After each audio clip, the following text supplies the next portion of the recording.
दोस्ती ना कभी इम्तिहान लेती है। दोस्ती ना कभी इम्तिहान लेती है और दोस्ती ना कभी इम्तिहान देती है। दोस्ती तो एक प्यारा सा एहसास है। सुनिएगा, दोस्ती तो एक प्यारा सा एहसास है जो बारिश में भीगते हुए अपने दोस्त की आंखों से बहने वाले आंसुओं को भी पहचान लेती है। नमस्कार दोस्तों, आप सबको मित्रता का ये दिवस, दोस्ती का ये दिवस, हैप्पी फ्रेंडशिप डे आप सबको मुबारक हो। उम्मीद करती हूँ कि आपकी लाइफ में भी बहुत सारे अच्छे दोस्त ऐसे होंगे जो आपको अच्छी संगत और अच्छा दिशा निर्देश आपको देते रहेंगे। हम बहुत सारे रिश्तों के साथ जीते हैं, जिनमें से कुछ रिश्ते होते हैं जो हमारे अपने खून से बंधे होते हैं, खून के रिश्ते होते हैं। लेकिन कुछ रिश्ते ऐसे होते हैं जो हमारी रूह से जुड़े होते हैं, हमारे दिल से जुड़े होते हैं, जो हमारे अपने नहीं होते, बेगाने होकर भी अपनों की भूमिका निभाते हैं। उन दिल के रिश्तों में जुड़ा हुआ एक बहुत सा प्यारा सा रिश्ता है दोस्ती का। आप मेरी इस बात से इनकार नहीं कर पाएंगे क्योंकि आप सबके भी बहुत अच्छे दोस्त होंगे और मेरे भी हैं। बहुत सारे दोस्त होते हैं। कई बार ऐसा होता है कि हम अपने दिल की बातों को अपने परिवार से शेयर नहीं कर पाते हैं, लेकिन कुछ अच्छे दोस्त होते हैं जिनसे हम अपनी बातें शेयर कर लेते हैं। लेकिन फ़र्क तब पड़ता है कि आपने जो दोस्त चुने हैं, क्या वो वाकई आपको सही दिशा देने वाले हैं या नहीं। कहने का मतलब, हम जो आपको घटना सुनाएंगे उस घटना में इसी बात का जिक्र किया गया है कि आपको अपनी लाइफ में दोस्त कैसे चुनने चाहिए। बहुत खुशनसीब होते हैं वो लोग जिनको बहुत प्यारे और अच्छे उम्र भर के रिश्ते निभाने वाले, सही दिशा देने वाले दोस्त के रूप में मिलते हैं। एक घटना है, एक शहर में एक बहुत अमीर फैमिली थी, एक अमीर परिवार रहता था जिसमें एक माता पिता अपने एक प्यारे से बेटे जो कि इकलौता लड़का था, उसके साथ अपनी जीवनचर्या का पालन किया करते थे, जीवन को बिताते थे। माता पिता का इकलौता लड़का था तो ऑब्वियसली वो बहुत लाडला था। उसकी हर डिमांड पूरी हो जाती थी। उसे पता ही नहीं था कि मतलब दुख क्या चीज़ है। अब माता पिता ने अपने इकलौते बेटे को बहुत प्यार से पाला था। कहने का मतलब, इकलौते लड़के की इच्छा कहने से पहले ही पूरी हो जाती थी। अब उसी लड़के के बहुत सारे दोस्त भी बन गए थे और वो जैसे ही मान लो माता पिता अगर अपने उस बेटे से, अब उस बेटे का नाम मान लो आप कोई भी नाम ले लो, आप मान लो उस बेटे का नाम आप विशाल लेते हो। अब विशाल के बहुत सारे दोस्त बन गए थे। माता पिता को जब भी कोई काम कहना होता तो अक्सर वो अपना एक ही बात कहते थे कि मतलब ना, विशाल कहते नहीं मम्मी पापा मुझे अभी अपने दोस्तों के साथ जाना है।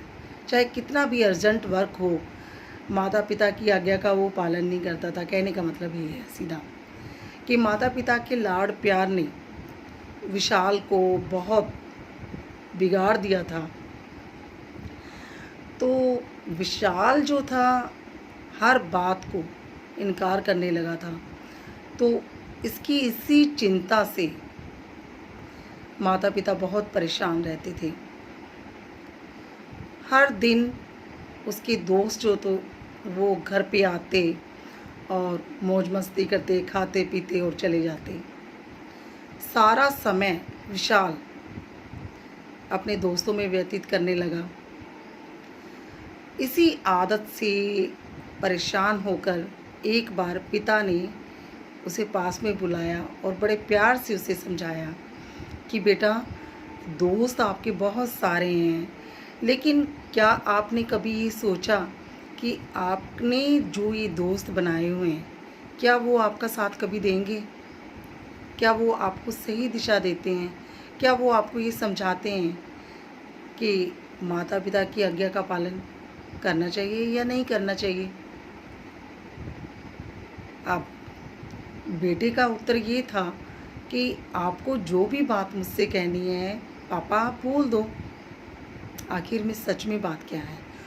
तो पिता ने कहा कि ठीक है, आपको अपने दोस्तों पर बहुत घमंड है, तो क्या आप मुझे ये बताओगे कि कोई भी एक ऐसा दोस्त मुझे बता दो आप, जिसकी हम परीक्षा लेते हैं, इम्तिहान लेंगे, कि आप ये बोलते हो कि मेरे सभी दोस्त बहुत अच्छे हैं, जब कभी मुझे मुसीबत आएगी तो ये लोग बिना सोचे समझे मेरी सहायता करेंगे, मेरी हेल्प करेंगे। तो क्या आप मुझे ये बता सकते हो कोई भी एक ऐसा दोस्त कि जिसकी हम परीक्षा लें और ये साबित हो जाए कि आपने जितने दोस्त बनाए हैं वो आपके काबिल हैं। तब विशाल ने अपने एक दोस्त का नाम लिया। उस दोस्त का नाम था रहमान। तो कहा आप, मेरा एक बहुत प्यारा दोस्त है रहमान, मैं उसका नाम लेता हूँ कि आपको जो भी परीक्षा लेनी है, जो भी साबित करनी है, आप देख लो।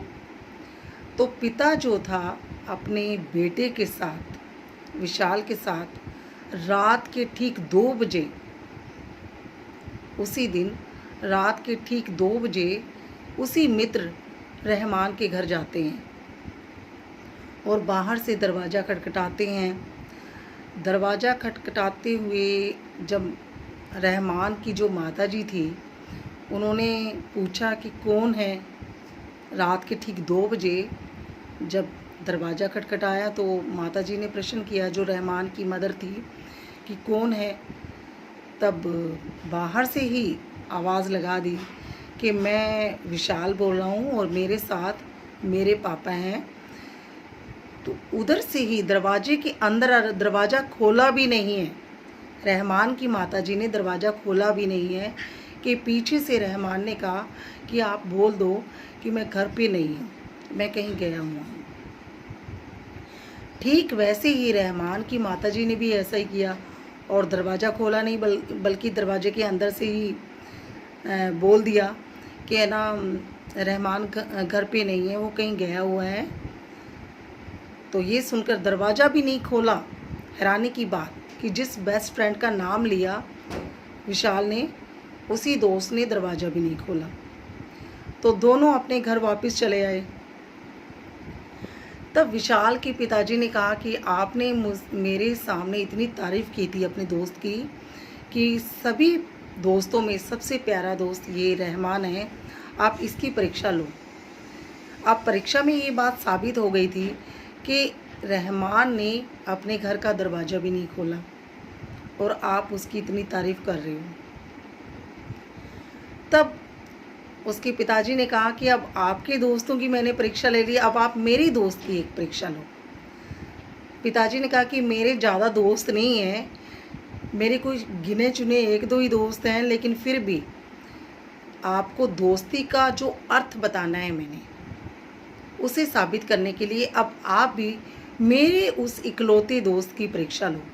पिता अपने दोस्त की परीक्षा अपने बेटे को दिलवाना चाहता है। अब जो विशाल के पिता थे, उनका भी एक दोस्त था। अगली सुबह जब तय हुआ कि रात के ठीक 2 बजे अब मैं अपने दोस्त के घर आपको लेके जाऊंगा, पिता के दोस्त के घर। तो दोनों बाप बेटी जो थे, विशाल और उसकी पिताजी, दोनों चले गए। रात के ठीक 2 बजे अगले दिन यानी अगली रात को, मतलब रात के ठीक 2 बजे, क्योंकि वो भी चाहते थे कि, पिताजी चाहते थे कि मेरी भी दोस्त की परीक्षा हो। रात के ठीक 2 बजे पिताजी अपने दोस्त के पास वहाँ गए और दरवाज़ा खटखटाया। तब अंदर से आवाज़ आई थी कि कौन है। पिताजी ने कहा कि मैं हूँ और मैं अपने दोस्त रमेश, यानी पिताजी के दोस्त का जो नाम था उसका नाम रमेश था, कि मैं आया हूँ रात को ठीक 2 बजे। तो रमेश ने तुरंत ही दरवाजे से आवाज़ लगाई कि 1 सेकंड में मैं अभी खोलता हूँ, कि मित्र रुकना, जाना नहीं, मैं अभी खोलता हूँ दरवाज़ा। ऐसा सुनकर बेटा जो था वो विशाल हैरान रह गया और तुरंत ही दोस्त जो पिता की जो दोस्त थी उन्होंने दरवाज़ा खोल दिया। और खोलने के साथ ही उन्होंने देखा कि अपने दोनों हाथ, एक हाथ में उन्होंने एक थैली पकड़ी हुई थी और एक हाथ में तलवार ली हुई थी। रात के ठीक 2 बजे। अच्छा, जब पिता के दोस्त ने दरवाज़ा खोला तो दरवाजे खोलते ही उन्होंने देखा कि मेरे दोस्त के हाथों में, एक हाथ में तो थैली है और एक हाथ में तलवार।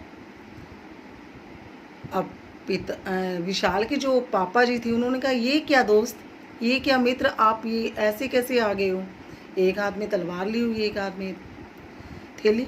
उन्होंने कहा कि इस थैली के अंदर तो रुपए पैसे हैं और दूसरे हाथ में ये तलवार है। अगर मेरा दोस्त रात के ठीक 2 बजे आया है, इट मीन्स बहुत रात हो गई है, तो रात बहुत ज़्यादा प्रॉब्लम होगी मेरे दोस्त को। तो प्रॉब्लम्स जो होती है, मुसीबत जो होती है, वो 2 ही प्रकार से होती है। या तो मेरे दोस्त को जो मुसीबत होगी या तो रुपए पैसे की होगी, या फिर मेरा दोस्त रात को आया है तो कोई ऐसी प्रॉब्लम होगी, कोई लड़ाई झगड़ा विवाद या किसी तरह की प्रॉब्लम ऐसी होगी जिसमें मेरे दोस्त को मेरी सहायता चाहिए, प्रोटेक्शन चाहिए। तो इस तरह मेरे हाथ, दूसरे हाथ में ये तलवार है।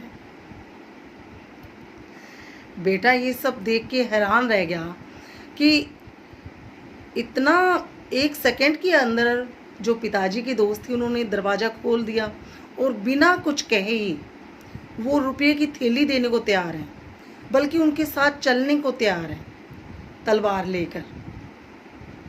ये होती है दोस्ती।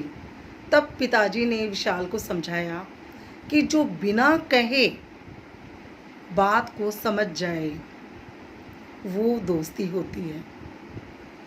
दोस्त को कहने की ज़रूरत ही नहीं होती है। अब आपके पास जो दोस्त हैं उन्होंने तो ये भी बोल दिया था रात को कि है ना, मैं घर पे ही नहीं हूँ, लेकिन मेरे दोस्त ने इवन मेरे कहने से पहले ही मेरे हाथों में रुपए थमा दिए, क्योंकि उनको ऐसा लगा कि रात के ठीक 2 बजे आए हैं तो ज़रूर उनको प्रॉब्लम होगी। अब आप बताओ। ये देखकर बेटा जो है वो बहुत शर्मिंदा हो गया। उसको ऐसा लगा कि मैंने ढेर सारे दोस्त तो बनाए हैं, लेकिन कोई मुझे उस वक्त टाइम पर सही गाइड करने वाला नहीं मिला, सही सहायता देने वाला नहीं मिला। तो कहने का मतलब ये है कि आप चाहे, आपको ज़रूरत नहीं है कि दोस्तों की भीड़ों को आप इकट्ठी कर लो, बहुत सारे दोस्त बना लो, लेकिन दोस्त पहचानने की जो पारखी नज़र होती है वो ज़रूर होनी चाहिए आप में। मित्र आप बनाओ, लेकिन कम बनाओ जिन पर आपको विश्वास हो, फेथ हो आपको, ठीक है, जो नेक हो, जो आपको नेक राहों पर लेके जाए, जो आपको सही दिशा दे, जो वक्त पड़ने पर आपके बिना कहे ही आपका साथ दे। जैसे कृष्ण भगवान और सुदामा जी की दोस्ती आपने सुनी होगी ना, कि ऐ सुदामा मुझे भी सिखा दे, ऐ सुदामा मुझे भी सिखा दे कोई हुनर तेरे जैसा। कितना प्यारा है ना। सुनिए कि ऐ सुदामा मुझे भी सिखा दे कोई हुनर तेरे जैसा, मुझे भी मिल जाएगा, मुझे भी मिल जाएगा फिर कोई दोस्त कृष्ण जैसा। कहते हैं कि जब दोस्त अगर तरक्की करे, दोस्त अगर तरक्की करे तो आप ना फ़क्र से कहते हो कि ये मेरा दोस्त है। अगर दोस्त आपका तरक्की करता है ना तो आप फ़क्र से बोलते हो कि ये मेरा दोस्त है। लेकिन जब दोस्त मुसीबत में पड़ जाए, जब दोस्त मुसीबत में भी पड़ जाए, तब आपको भी उसे फ़क्र से कहना चाहिए कि मैं आपके साथ हूँ, आपको घबराने की ज़रूरत नहीं है। इस तरह की दोस्ती ही सच्चे मायने में मित्रता को सही सिद्ध करती है। तो एक बार फिर से आपको हैप्पी फ्रेंडशिप डे, दोस्ती का ये दिन आपको मुबारक हो। और अगर वीडियो अच्छा लगा हो तो प्लीज़ सब्सक्राइब, लाइक और शेयर ज़रूर कीजिएगा। नमस्कार।